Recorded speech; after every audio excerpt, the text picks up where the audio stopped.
안녕하세요. 친정어머니와 둘이 살고 있는 30대 여성입니다. 지난 한 해를 돌아보니 참 다사다난했어요. 특히나 남편과 헤어져서 그런지 지난 1년이 저에게는 유난히 길었던 것 같네요. 남편과는 지인의 소개로 만났는데 당시 남편이나 저나 나이가 30 중반으로 어린 나이는 아니었어요. 그렇다 보니 시작부터 결혼을 전제로 진지하게 사귀었고 1년 만에 부부의 영까지 맺게 되었습니다. 경제적으로 여유가 있었던 시댁에 반해 제 친정은 그렇게 넉넉한 상황은 아니었어요. 처음부터 그랬던 건 아닌데 여기에는 사연이 있습니다. 몇 년 전 친정아버지께서 암을 진단받으셨는데 당시 의사 말로는 치료만 잘 받으면 살 수 있다더라고요. 그래서 돈 생각하지 않고 있는 재산 다 끌어다 아버지 병원비로 썼습니다. 하지만 애석하게도 아버지는 폐암 수술 이후 합병증으로 허망하게 세상을 떠나셨어요. 아버지가 돌아가시고 나서야 아버지가 개인적으로 지셨던 채무뿐만 아니라 여러 가지로 금전적인 측면에서 생각지 못한 문제들이 발견되었습니다.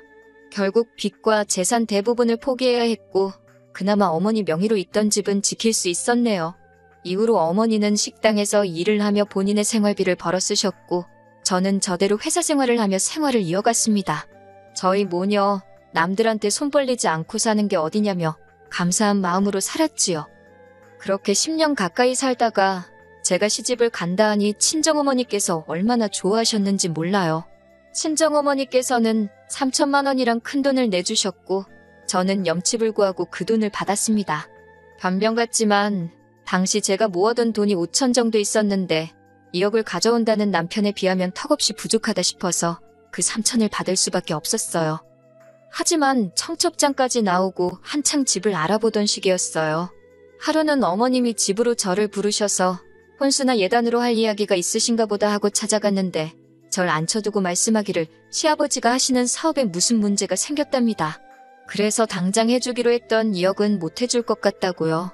황당했지만 제가 맡겨둔 돈도 아니니 무조건 내놓으라 할 수도 없는 노릇이었지요. 제가 그럼 어떻게 할까요? 결혼식을 미룰까요? 라고 물었더니 대뜸 저더러 돈 보고 시집 오는 거냐며 화를 내시대요. 당황한 제가 그런 게 아니라 그러면 집은 어떻게 구하나 싶어서 그런다 하니까 당신이 일단 3천을 해줄 테니 제가 가져오는 돈 8천을 보태서 어디 전세나 월세라도 알아보랍니다. 남편도 저한테 계속 미안하다며 그때는 정말 파혼이라도 하면 제가 돈 보고 시집 가려던 여자밖에 안 되게 생겼더라고요. 그리고 무엇보다 집에 대한 걱정이 된 거지 남편 자체가 싫었던 건 아니었으니까요. 결국 계획대로 식은 올렸고 제가 가져가는 돈 8천으로 작은 전세를 구했습니다. 남편이 가져온 돈 3천으로 결혼식이랑 그런 대로 가정가구 구색은 마쳤고요. 그러다 남편이 저 몰래 시부모님께 돈을 보내고 있다는 사실을 알게 된 건 결혼한 지 8개월이 지나서였어요. 말이 나와서 말이지만 결혼 초에는 무슨 바람이 불어 그랬는지 남편이 먼저 저더러 경제권을 가지라대요. 하지만 한 두세 달도 안 돼서는 갑자기 그동안 얼마나 모았냐고 묻더라고요. 그래서 제가 가계부 내역을 보여줬더니 밑도 끝도 없이 자기 계산이랑 안 맞는다며 제가 돈을 너무 헤프게 쓰는 것 같다면서 앞으로 돈 관리는 각자 하자입니다.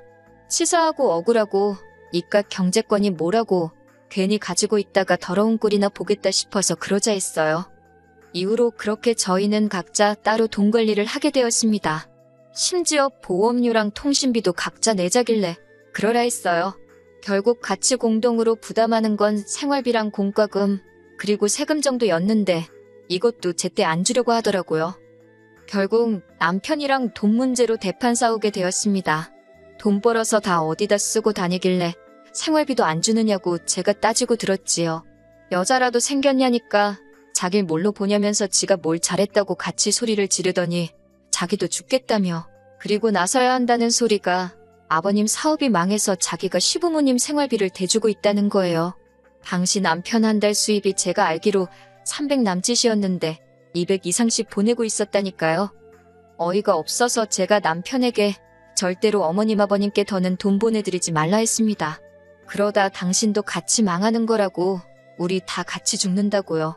그러자 남편도 알겠다 하대요.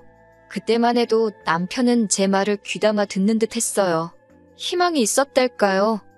하지만 바보 같은 남편은 바로 다음날 시부모님께 전화를 걸어서는 저한테 다 이야기했다고 그래서 이제 돈 못 드린다고 했답니다. 당연히 난리가 났지요.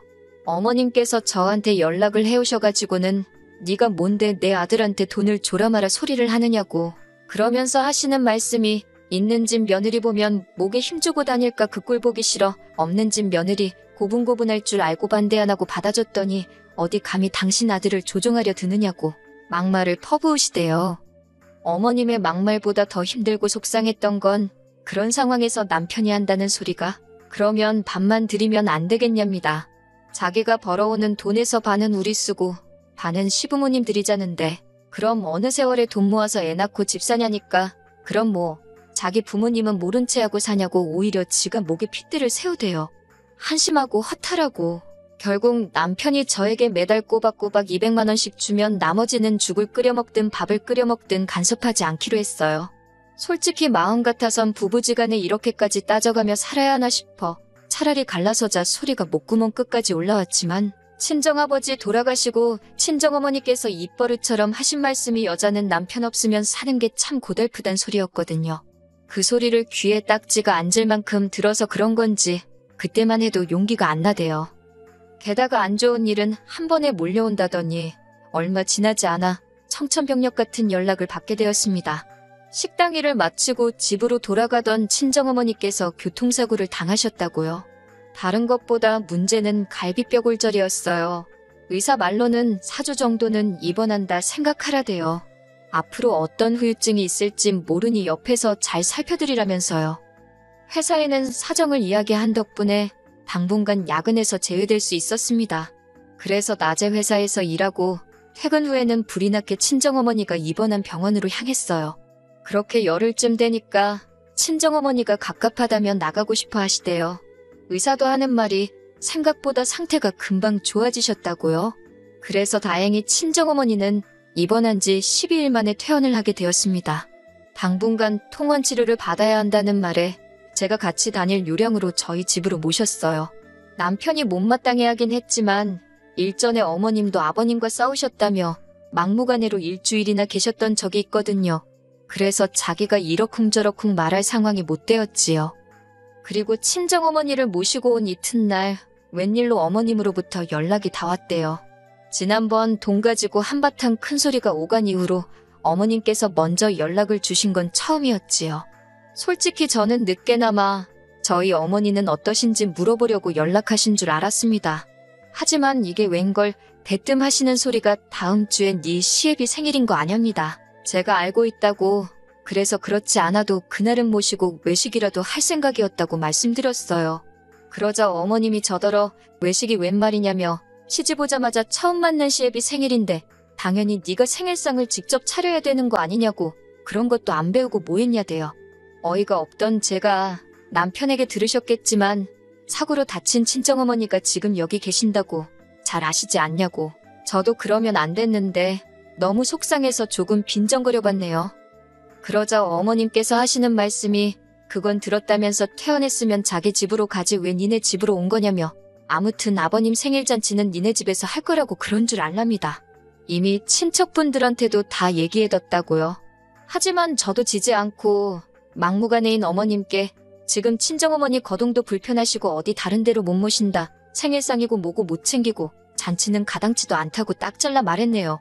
그러자 어머님도 열받으신 건지 두고 보자면서 전화를 뚝 끊어버리시대요. 그리고 그날 밤 남편이 얘기 좀 하자는데 딱 봐도 무슨 이야기를 할지 알겠더라고요. 그래서 제가 생일잔치 이야기면 집어치우라 했습니다.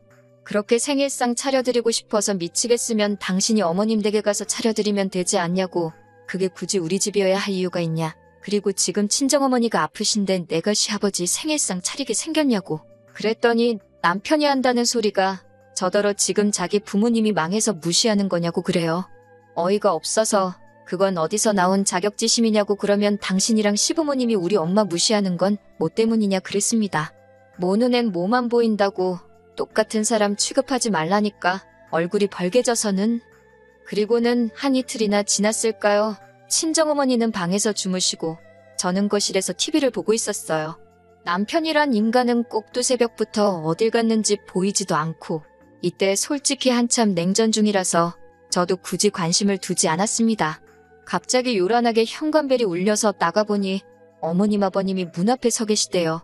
집 안으로 밀고 들어오시려는 걸 간신히 막고 지갑하고 핸드폰만 챙겨 밖으로 나갔습니다. 집 앞 카페에 들어가 자리를 잡기가 무섭게 어머님이 꺼내신 말씀이 저더러 잔소리 말고 다음 주에 생일상 차리랍니다. 어이가 없어서 못한다 하지 않았냐고 왜 이렇게 억지시냐고 물었어요. 그러자 하는 소리가 친척들 앞에서 당신들 얼굴에 똥칠해야 속이 후련하겠냐고 그럽니다. 아니, 아버님이 이제 겨우 60세이신데 무슨 친척들까지 불러서 생일잔치를 하시냐고. 그러면 어머님 댁에서 하시라 했습니다. 제가 남편 편으로 미역국이랑 갈비 정도는 해서 보내보겠다고요. 그랬더니 그건 싫답니다. 무조건 저희 집에서 제가 차려주는 생일상을 받아야겠대요. 어찌나 기가 빠지고 힘이 들던지 저도 모르게 적당히 좀 하시라 소리를 질러버렸네요. 저희 어머니 아플 때 하다못해 안부 연락 한 번 없으셔놓고 이제 와서 무슨 생일상 받아먹길 바라시냐고 어쩜 이렇게 뻔뻔하시냐 쏘아붙였습니다. 그랬더니 하는 말이 제가 이제 와서 본색을 드러낸다나요? 그러면서 저더러 네가 그런다고 니네 엄마가 천년만년 살 거 같냐? 시집 왔으면 시부모가 부모지. 낳아준 부모는 죽었다 생각하고 사는 게 답이다. 말도 안 되는 소리만 하시더라고요. 듣다 못한 제가 어머님더러 어머님도 자식이라고 낳아 키우신 시외할머님이 불쌍하다고 악을 썼네요. 결국 이 일로 남편과도 지독한 싸움을 하게 되었고 남편은 끝끝내 지 부모 편만 들더라고요.